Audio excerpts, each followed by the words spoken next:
Hey, architecture firm owners and emerging leaders. Get ready for unparalleled insight into the development of a world-class architecture firm and a worldwide organization driving the digital transformation of the design and construction industry. With Build Smart, the podcast that's changing how our profession operates. We share the incredible stories behind innovation in the building industry with my friend and co-host, Patrick McLeamy, FAIA, former CEO of the international architecture firm, HOK. You know, Yamasaki's office or firm lasted during his lifetime. And when he passed away, I think that was the end of the Yamasaki office. Helmut did not want that. He wanted a firm that would live out and grow beyond the founders. In Season 1, discover the untold stories behind HOK's meteoric rise, from 150 employees in St. Louis to a powerhouse with over 1,900 staff members and 27 offices worldwide. You know, they weren't as polite as the Kojima people. That was just boom. And anytime you have a creditor, whether it's Kojima or the bank, that wants their money, unless you can raise money someplace else, you are out of business. Bankrupt. And hold on tight for Season 2, where Patrick takes us on a new adventure as chairman of Building Smart International, shaping the future of digital transformation in the design, construction, and operation of built assets.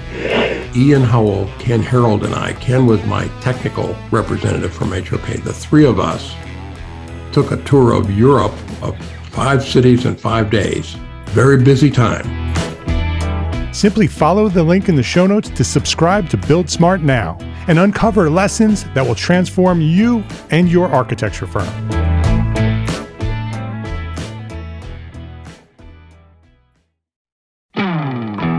Hey, architecture firm owners and emerging leaders.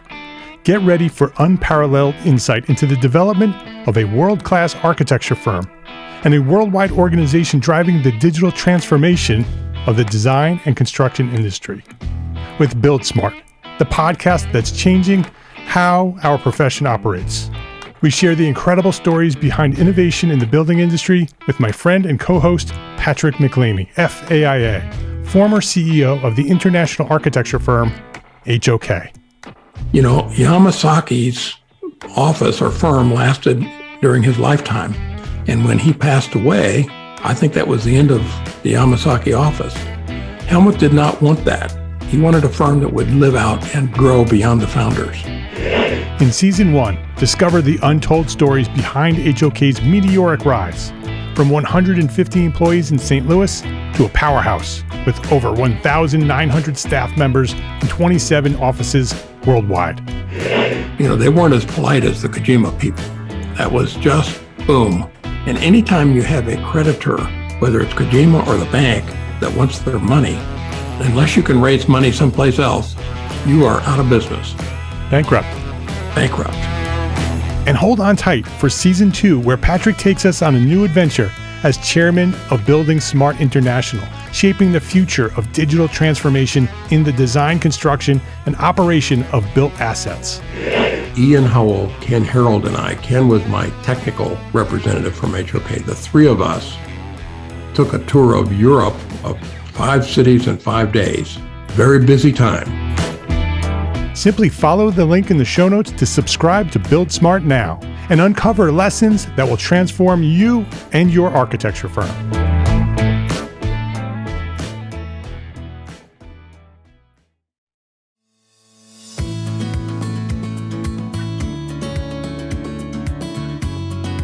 My name is Mark R. LePage, and you are listening to EntreArchitect Podcast, where each week I speak with inspiring, passionate people who share their knowledge and expertise, all to help you build a better business as a small firm entrepreneur architect.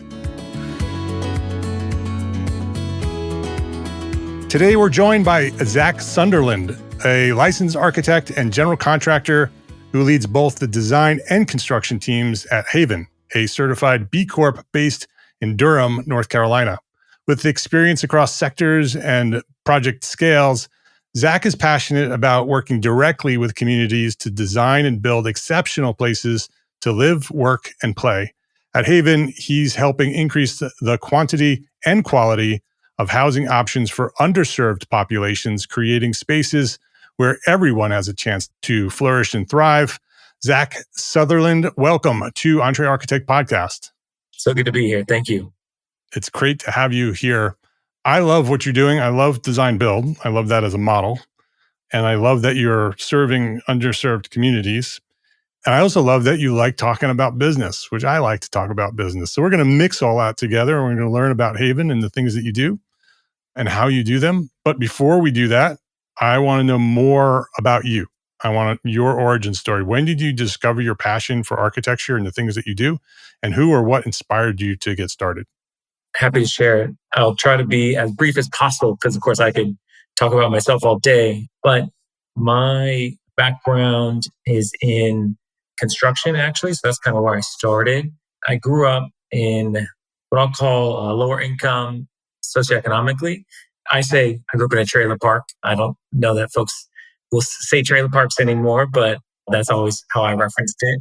Well, if that's where you lived, then that's what it was. That's what it was, yeah. And, growing up, I never really even noticed or cared. It was just normal for me. And that's great.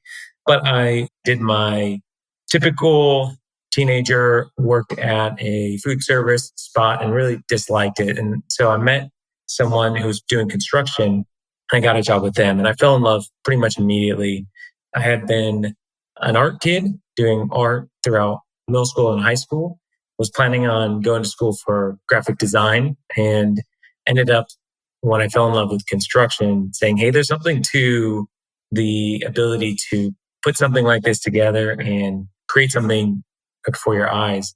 And so when I was looking at my actual program I would do, I switched to architecture. And what I ended up falling in love with architecture was thinking about where I came from, the impact that the environment you grow up in, the environment that you live in every day really, really has an impact on you.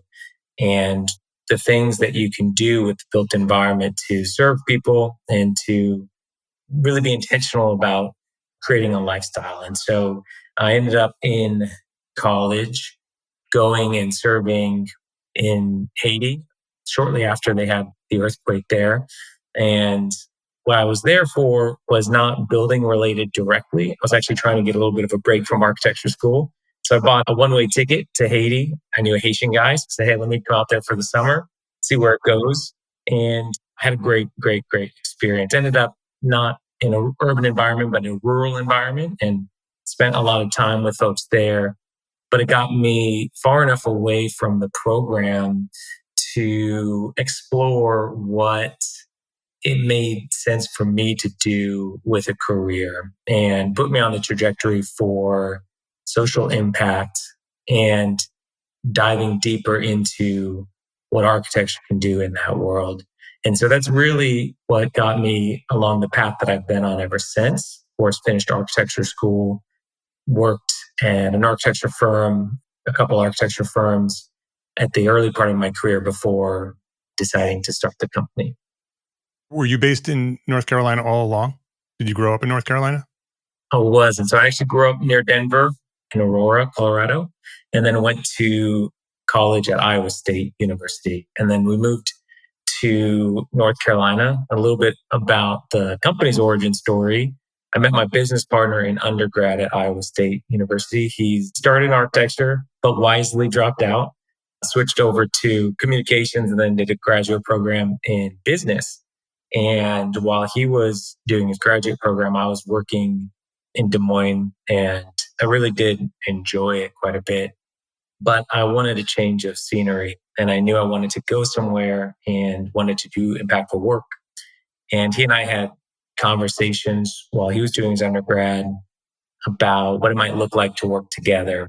And so when he was graduating from his master's program, I said, hey, wherever you end up, as far as your work goes, I'll get a job there. I'm an architect. I can, there's a place for me kind of in any place he would go where he would find work.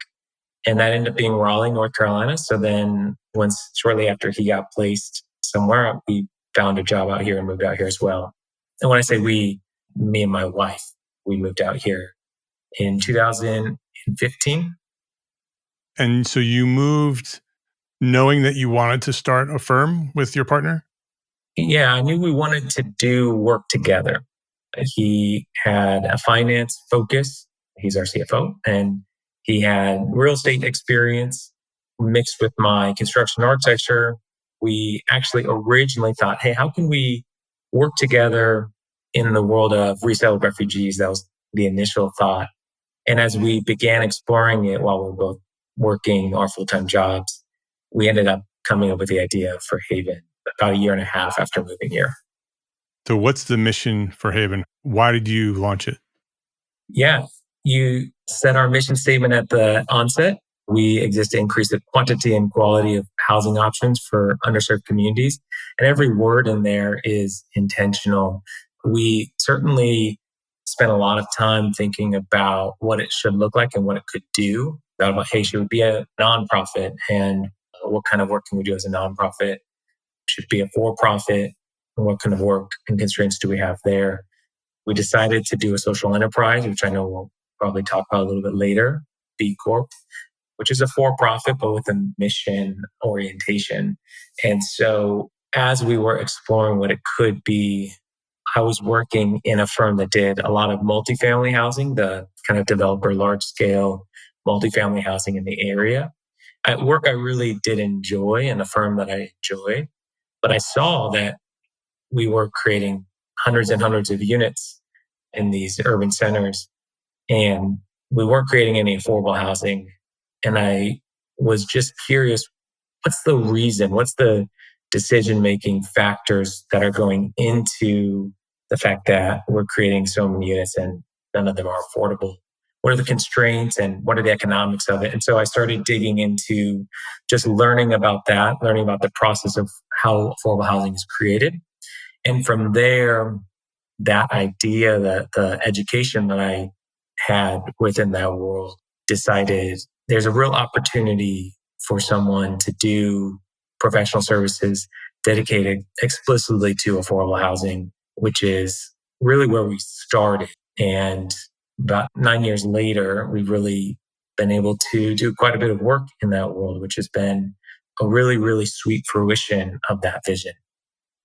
Yeah, I love that you're mission focused. I love that you've found a specific niche to focus on from a business point of view. That's really smart. But you said you learned how affordable housing is done. Can you explain how it is done? I mean, how do you build a business designing and building affordable housing and make a successful business out of it? Yeah. So as you can imagine, it's complex. The answer is multifaceted, right? And so what the first thing I came to understand was the definitions around affordable housing. What does affordable housing even mean?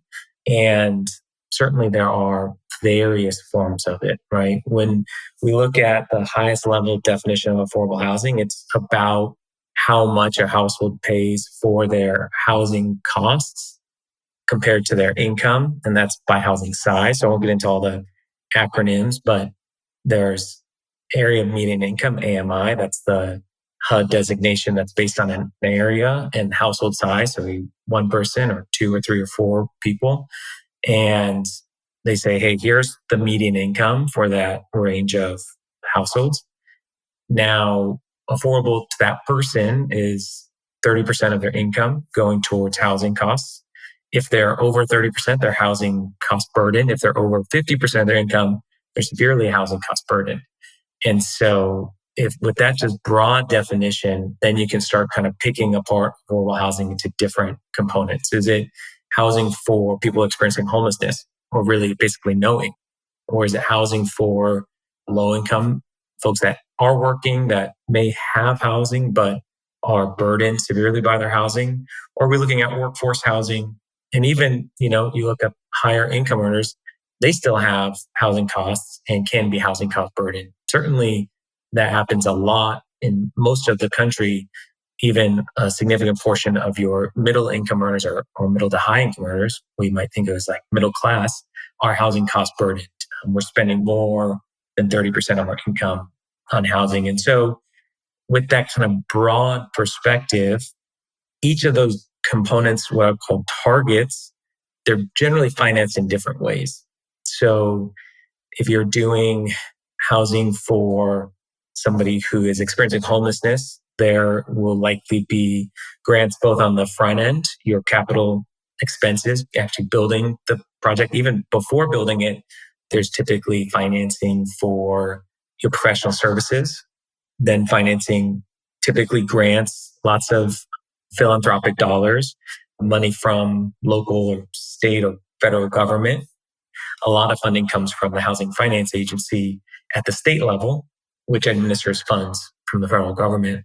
So the most typical version of that is the Low-Income Housing Tax Credit, also known as LIHTC.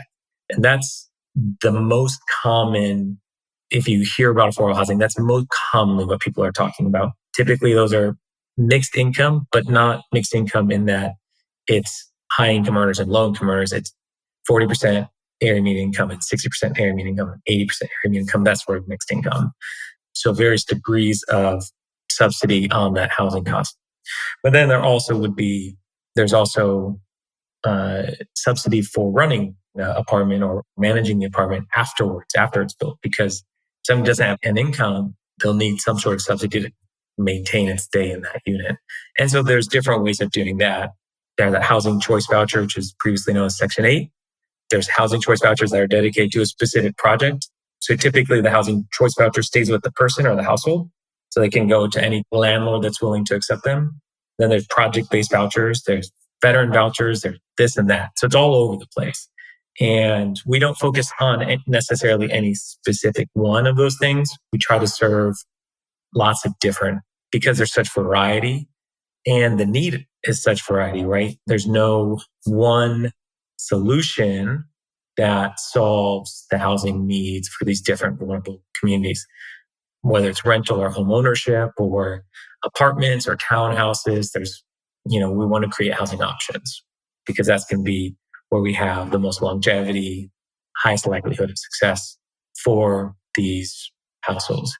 So that's the affordable housing side. Now, as far as how to make it a successful business, what we, generally speaking, affordable housing costs the same, maybe even sometimes a little bit less, sometimes a little bit more than your market rate housing. Certainly not the same as luxury housing, but if I was to build an apartment building I got bank financing for, that was just going to serve the typical market, the building is not going to be any cheaper to do it for somebody who doesn't have an income, right? That's still a building that needs to be built. And so generally speaking, your design fees, your construction fees, they're all going to be very similar to what it would be on the market rate. So just the same as the firm I was working for that was doing all that developer work, they're getting paid for the architecture work. I'm not doing anything pro bono. I'm getting paid for all my architecture, getting paid a normal amount, getting paid for my general contracting services a normal amount. And so what we wanted to do is two things that help us be successful in this niche. One is design build. As you mentioned, you really like design build. For us, we're really firm believers that design bid build does several things that are very challenging in the market. Well, one is a contentious relationship between architects and contractors, which we believe is unnecessary. Generally, we try to create a culture where we look at both sides as people that are really vital, which they are in the process. Well, my design team will look at my construction team and say, they're the heroes here. Like, they're the ones actually making this thing happen. Well, my construction team will look at my design team and say, they're the heroes. Without their vision, we wouldn't be able to build anything. And so to really balance those two pieces, and I can talk a little about how we do that culturally internally later, but design build also, of course, has some natural efficiencies. One team, we're able to be more cost effective with our fees, with even our estimates. Like, how do we make sure that we have cost informed decisions on the front end so we're not redesigning things towards the end of the process? And we have a through line. So our team is with the client from start to finish. And that's really important for this specific niche because certainly some of the clients we have are professional developers. This is what they do all day, every day. They know what they're doing. They're sophisticated. They're good. But a lot of the people we work with this might be a one-off project for them, or they might develop something every decade or 2 decades. It's not necessarily, they're not professional developers. What they're in the business of, or what they're in their nonprofit or community organization, what they're trying to do is serve those tenants well. They're trying to serve those households well. That's what they're good at. Building a building is sort of a burden for them. And so because it's our niche, because we've created an environment dedicated to specifically that, we can be good guides on that process. We can be effective guides. We know where their pain points are. We know where they might be lacking information or lacking clarity, and kind of bring in and provide that clarity. And so we're able to work with and create an environment that we're known to be good guides in this process. So we end up getting a lot of these projects, which is really helpful for us because some of them take many, many years. It takes a lot longer, typically. I shouldn't say that. It's not holistically true, but generally takes a lot longer to create these housing with these complex capital stacks and compliance and all these things than it does a market rate development or a non-subsidized development. So are you serving primarily North Carolina, or do you work all over the country?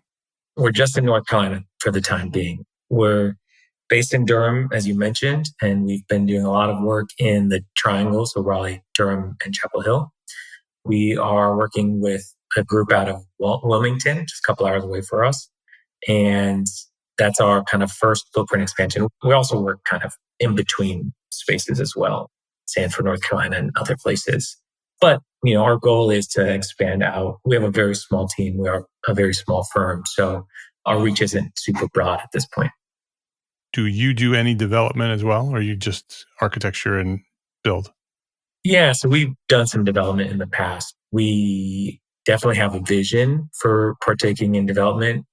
I can talk about this as well later, but one of the things that we do specifically as our company, as a social enterprise, part of our financial management and our financial strategy is that as we have extra at the end of the year, at the end of our operations, we try to invest it back into strategic things, one of which is invest it back into housing as well.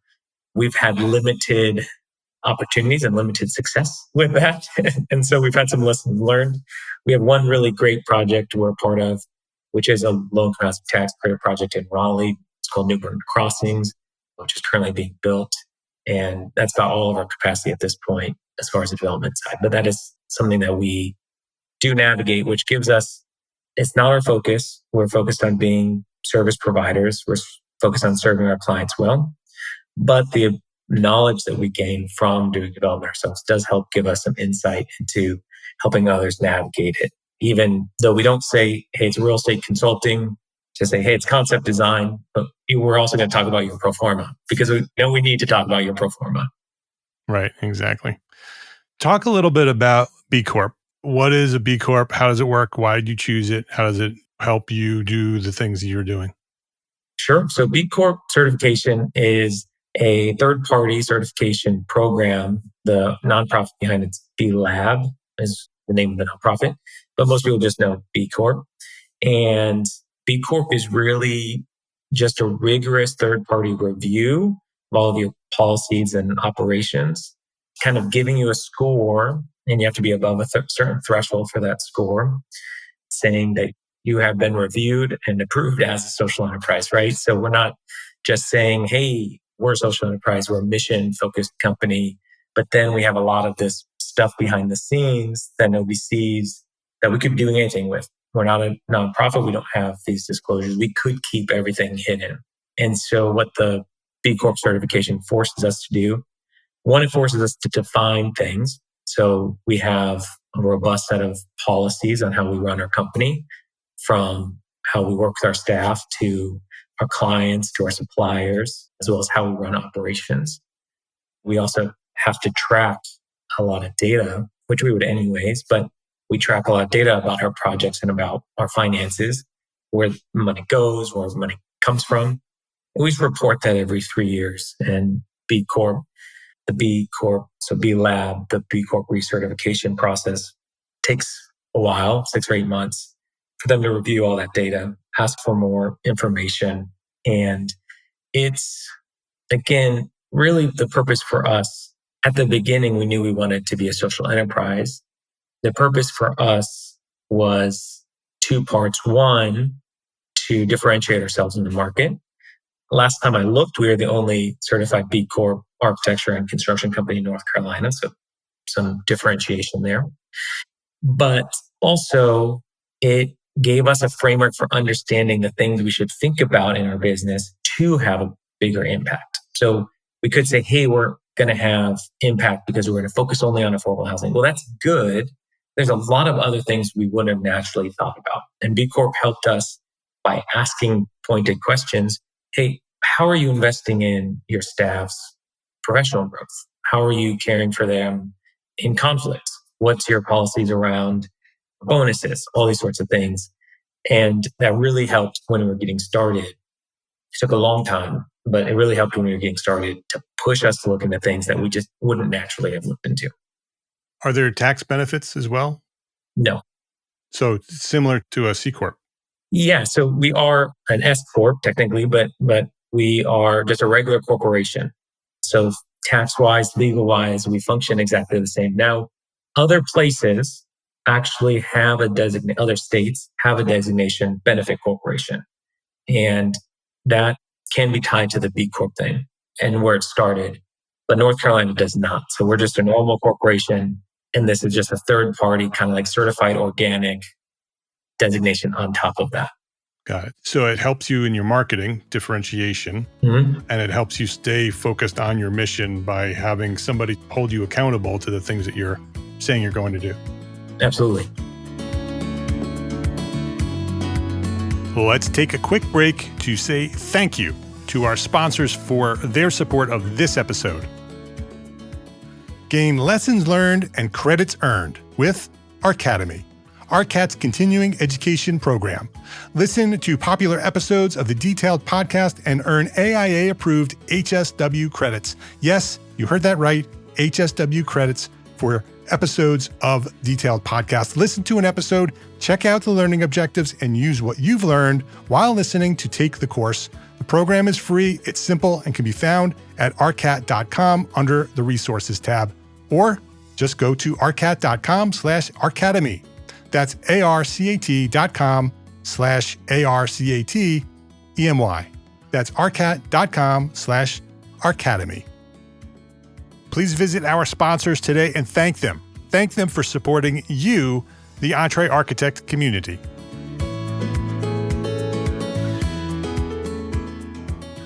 You talked earlier about your design side and your build side, and that you actively work with those teams to build a healthy culture to respect and work with one another. Can you talk a little bit about that culture that you've built?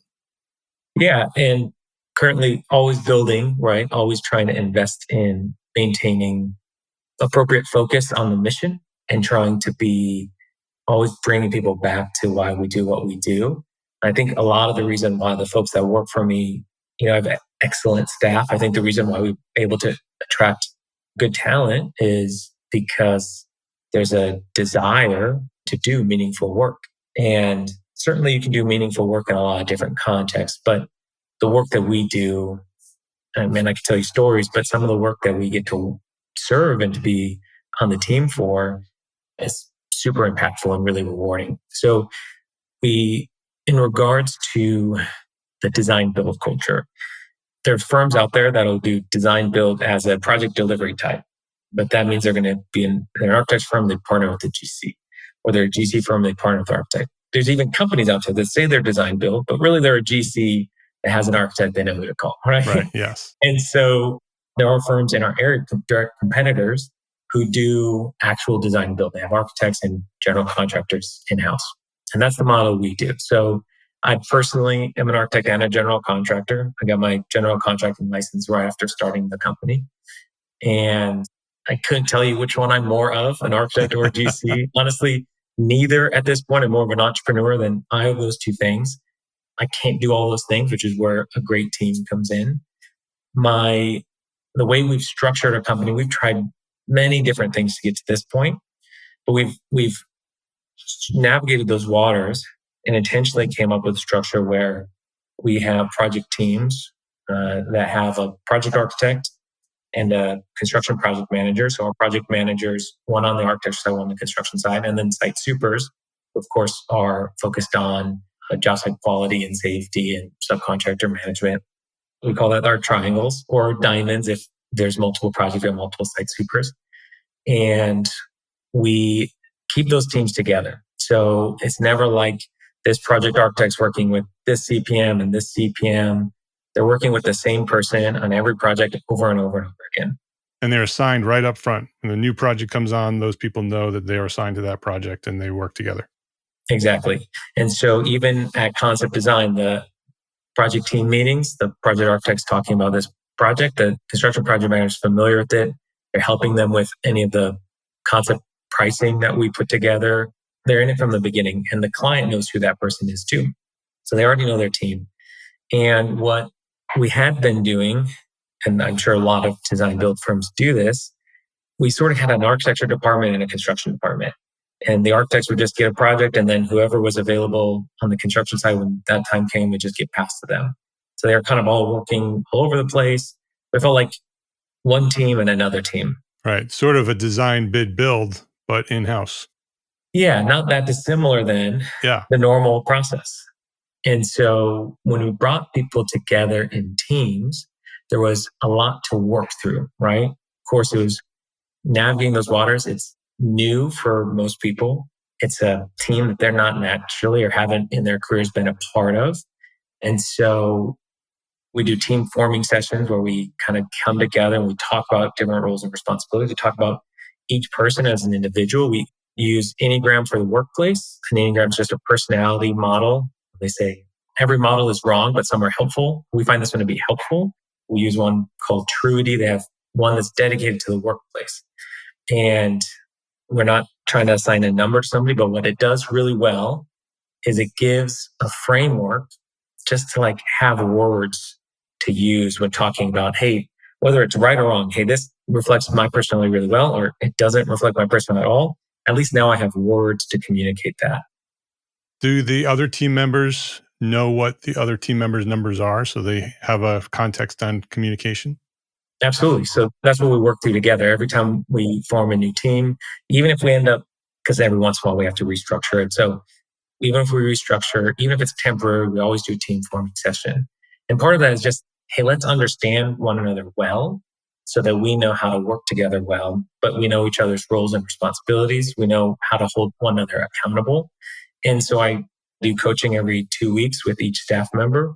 But then I also sit down with the whole team periodically, and we just bring that stuff up again. Hey, how's this working? How's this not working? And I'm often just revisiting that conversation about what design build can do if we're coming and doing these things together from an architecture and a construction perspective. And, I think if it wasn't constantly revisited, it's easy to fall by the wayside. You're busy, you have work to do, you're not thinking about that. So I'm always trying to bring it up, always trying to bring it back to the conversation, to the forefront, to kind of create that culture that then carries through. And it has a real impact on our client's experience, which is ultimately one of the main goals is we're working together as a team to provide great guidance for our clients. So their experience is they're not only satisfied, but they're also successful. They've achieved what they've sought out to do. And we can say, hey, we didn't achieve anything. We were just good guides helping our clients find the success that they're looking for. That's what they're paying us for. What are some of the biggest challenges that you've overcome in building your teams? Well, yeah, several, right? We've had architects who just cannot fit in that model. They do not want to work with the construction team, not directly at least. They just have had so much experience having the construction team being someone else. And then their team is just the design team, which is a environment which is super fun sometimes. It can be hard, but it can be fun to just be like, hey, we're all designers here. Well, that's not true in this setting.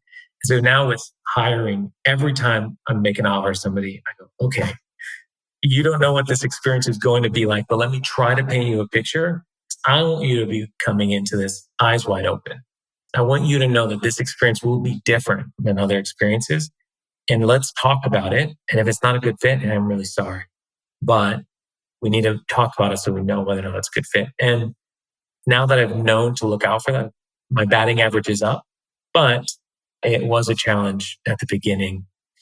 And additionally, on the construction side of things, most construction professionals are not as zealous and dogged as architects are. Yeah. I'm trying to use good, but also intense words.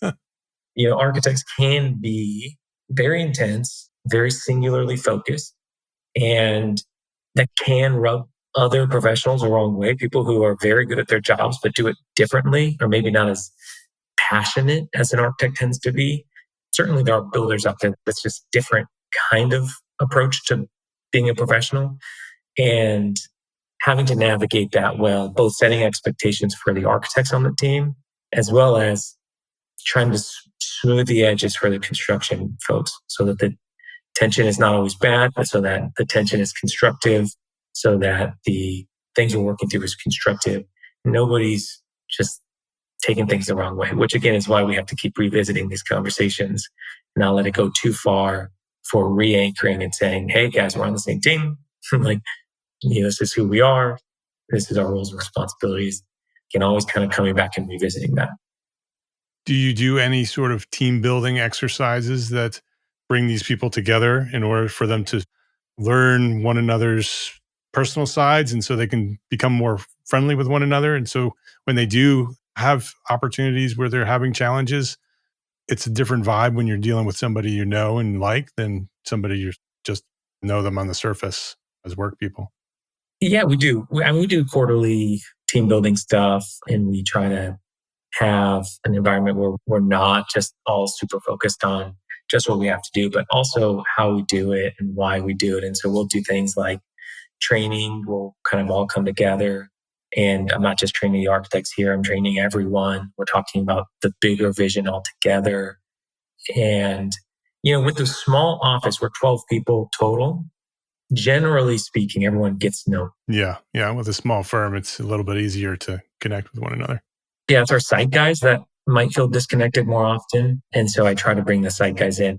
They always have a hesitation to coming into the office and sitting through me talking for an hour. Right. But hopefully at the end of it, they always feel like it was worth it, because we're trying to, nobody's an island. Nobody can function that way. We don't want them to feel like they're disconnected from us. Yeah. What's your long-term vision for Haven? 5 years or so? What does it look like? We're looking for regional growth at the moment. This is really, I have this mentality around growth, right? In business, we always hear, if you're not growing, you're dying. And there's probably some just basic truth to that.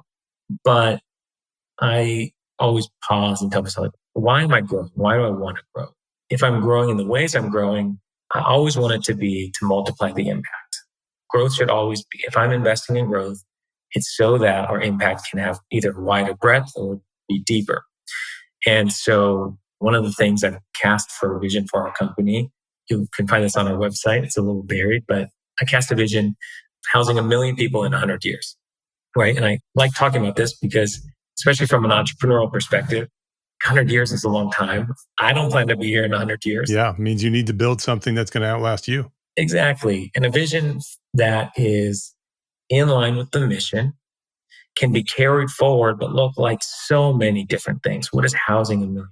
Like, of course, I set metrics and I set goals for who's being housed and what type of housing and those sorts of things. And I track it and I do an audit and I try to report every year what we're doing. But like, to house 1 million people, even in 100 years, we have to get to a certain size, right? And so kind of casting this big vision, saying this is a vision that is going to be why and how I navigate growth, but also whomever I bring in over time to take my place and to take my business partner's place, they're going to also have to be bought into that vision. Like, that's going to be the place to go. And so for us, we really want to grow regionally because the ability to serve regionally is not too intimidating. Serving places like Wilmington, Charlotte, Asheville, Richmond, Virginia, kind of growing kind of a concentric circle. But the needs are so great in each of these local communities for affordable housing.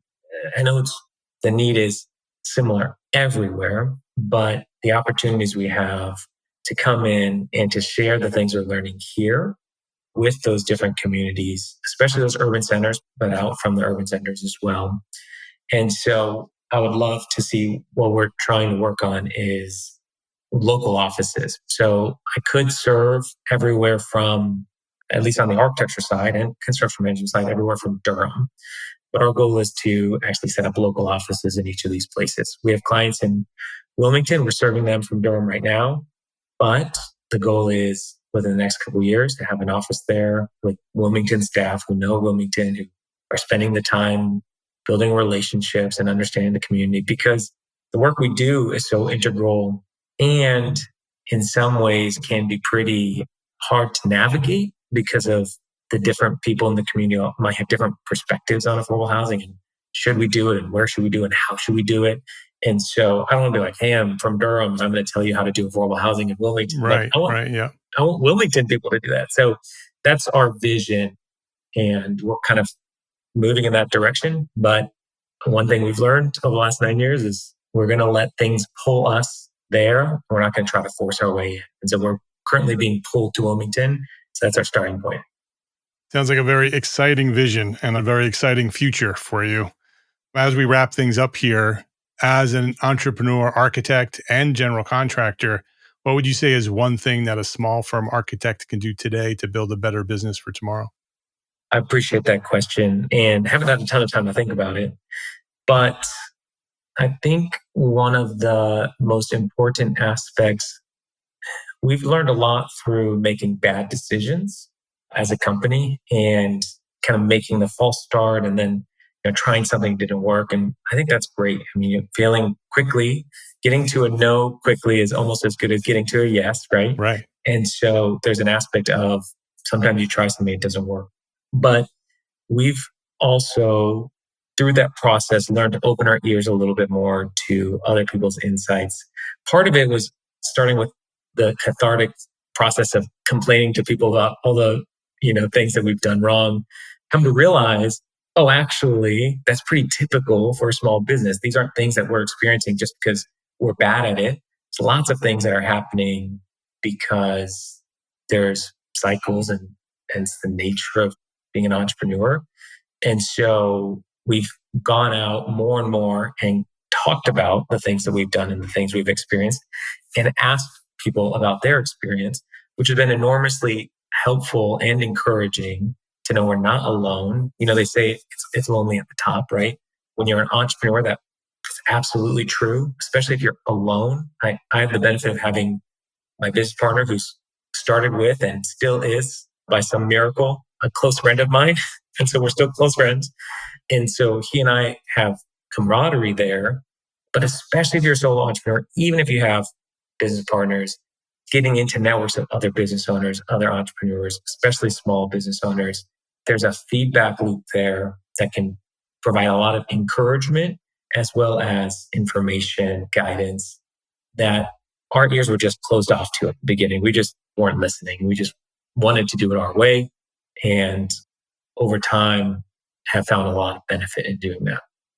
Yeah, I 100% agree with you. That's the mission of EntreArchitect, of bringing the knowledge of other architects together so they can learn from one another. So I totally agree with you. His name is Zach Sunderland. The firm name is Haven Design Build. You could also learn more about them, havendesignbuild.org. So make sure you type .org. Havendesignbuild.org is the website. Zach, thank you for the work that you do, for helping provide homes for people who need them, dedicating your career to that. It's a very important mission. I'm glad that there are people like you out there doing that work. I'm glad that you're building a successful business around it and being an example to others, to show others that they can do it too. So thank you for that. And thanks for coming by here and sharing your knowledge at EntreArchitect Podcast. Thank you, Mark. I really appreciate it. If you liked this episode of EntreArchitect Podcast, please share a link to this episode with a friend. Either just click the share button or highlight the URL and send the link to this episode with a friend, because that's how EntreArchitect has grown to serve thousands more architects just like you. Throughout the 10 plus years of EntreArchitect, that's how we've grown, architect to architect. So I would love for you to share this episode and all the episodes with one friend every week. We'd love that. And thank you to our sponsors for this episode. We don't have an episode if there's no sponsors. So thank you to our sponsors. Links to those sponsors, which you should go visit and click, and all the resources that we discussed today for this specific episode, they are all available at EntreArchitect.com/podcast. Every episode that we've recorded is there, EntreArchitect.com/podcast. Go click the links to the sponsors and say hello.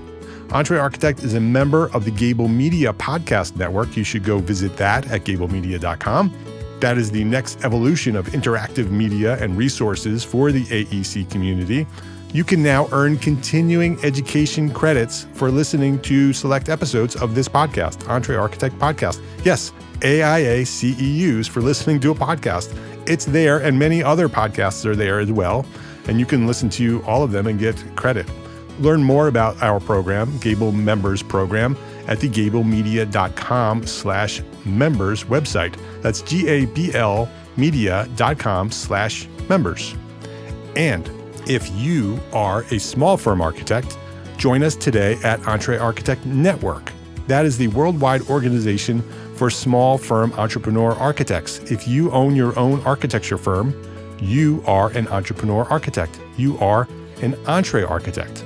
With weekly live group business coaching, we have business coaching there, monthly live business training with AIA CEUs, 2 a month, so 24 AIA credits per year, including 12 of those are HSWs. We have them in the membership. Business resources, all the resources you need to run your business, special session webinars, mastermind groups, and a thriving community of small firm architects just like you. Hundreds of architects are there waiting for you to join. So we provide the support and encouragement you need to succeed as a small firm architect. I know that you haven't been trained as a business person when you launched your firm. That's what we do. Come learn how to run a business at EntreArchitect Network. And today you can go join right now for free for 30 days at this link, EntreArchitect.com/30 days will give you free 30 days for membership. Go check it out at EntreArchitect.com/30 days, and I will see you there. Thank you for listening to this episode of EntreArchitect Podcast. My name is Mark R. LePage, and I want you to remember 3 words: love, learn, share. Have a great day.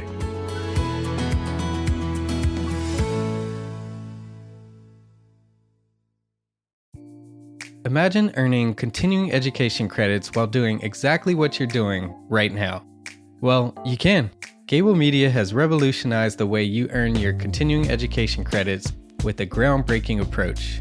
Forget running around town and scouring the internet for credit-worthy courses.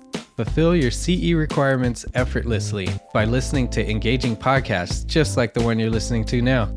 Our podcasts are designed to educate, entertain, and inspire, all in a user-friendly environment. But wait, there's more. Architects, Gable Media is also approved as an AIA continuing education services provider.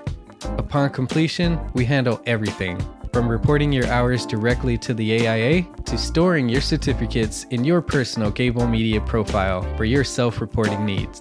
So follow the link in the show notes and start earning your credits in the most innovative and entertaining way possible with Gable Media. Attention architects and creative minds, get ready to supercharge your brand with Build Your Brand, the podcast that's unlocking the secrets of branding success for creatives. Hey there, it's Mark R. LePage, founder of EntreArchitect, and I'm inviting you to join my friend, architect marketing expert Jeff Eccles at Build Your Brand podcast, where he explores the captivating stories of the world's top brands and transforms their lessons into powerful moves for small firm architects and creatives like you. In Season 1, Jeff shares the thrilling tale of Southwest Airlines, where he dissects their journey to the summit and distills it into strategies tailor-made for you. It's important to keep in mind that companies like Southwest compete in the real world, just like you, and face real-world challenges, just like you. You might be surprised at how similar those challenges are to the struggles that you grapple with on a day-to-day basis. Don't miss out on your blueprint for success. Subscribe, tune in, and let's build your brand together. You may have noticed that the very best brands in the world are also known for having somewhat unique corporate cultures. That's often the glue that holds everything together when they encounter those rough spots. We don't do it because it inconveniences the passengers to whom we are primarily dedicated, the short haul, frequent flyer. Follow the link in the show notes to subscribe to Build Your Brand today. Remember, no matter the size, the journey's the same. Your brand's journey to the top starts here.